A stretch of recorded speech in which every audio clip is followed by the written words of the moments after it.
I know the contribution to the National Government Constituency Development Fund has made in making life better for our citizens.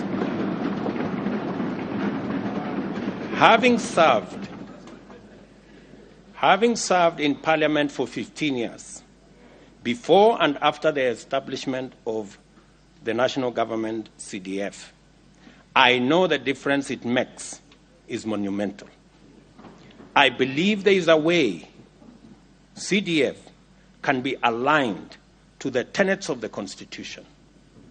In this regard, I also hasten to add that both houses should also be adequately resourced for oversight duties.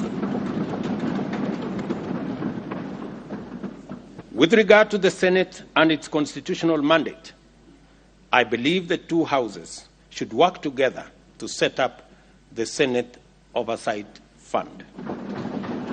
This will be used to provide oversight of the millions of resources that are sent